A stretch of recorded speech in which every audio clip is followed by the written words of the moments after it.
Ito po ang ating Africa Area lightweight stroller. Good for newborn at to 3 to 4 years old. It depends pa rin po yan sa laki, timbang ng baby po ninyo.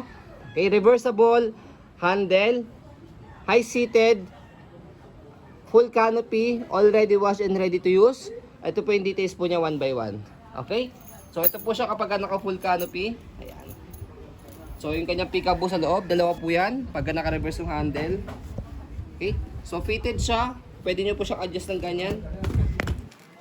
Ayan. Okay? So, meron siyang lock sa gilid para kapag gusto nyo po siyang i-fold. Next natin, yung kanyang pagkakaupo.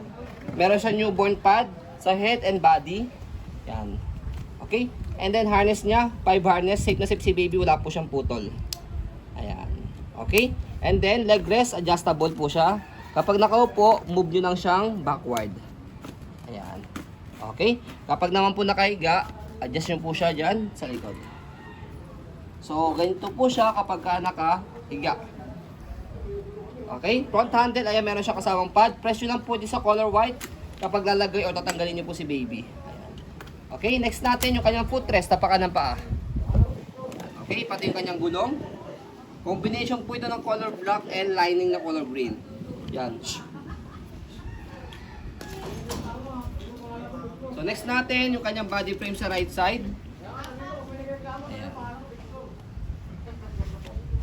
Okay. 24K. Black na frame. Ang brand new price po nito para may idea po kayo, 24,000 po Pero we selling this as low from the brand new price. So ito yung kanyang likod sa kanyang gulong, stopper, try natin. Ayan. So all goods naman yung kanyang stopper. And then next natin yung kanyang basket sa ilalim, okay din naman siya. Ayan. And then, dito siya ina-adjust kapag gusto nyo po siyang iupo, atakin nyo lang po itong dalawa. Ayan. Okay. Next natin kapag kahiga, shoot nyo lang yung daliri nyo rito and then pull down. Okay. So, ganun lang. So, next natin sa kabilang side ng body frame. Ayan.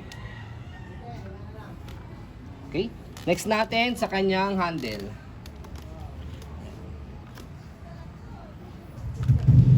So, reverse natin siya. Sa pag-reverse, angat nyo lang po ito, left and right, tapos shoot nyo po rito. Ayan. Okay? So, yan po yung style niya kapag naka-reverse. Okay? So, naka-branded na po kayong Africa stroll. So, ayan. So, sa pag-fold po sa kanya, fold lang yung handle, balik lang natin, fold yung kanyang canopy. So, next natin sa handle, kailangan naka-unlock siya para ma-press yung ilalim, angat yung likod and then pull down. Yun po yung kinagandahan kay Africa, one hand fold, one hand open sa lightweight stroller na ganito.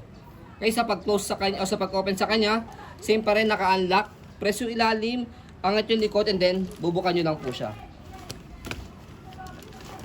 See? Less hassle sa pag-open at sa pag-fold. So ayun po, so you can see very details po kami sa ayun pong pag-video. Kasi kami siya policy, no refund, no exchange, what you see is what you get. So ayun po, maraming salamat. Have a nice day and God bless po.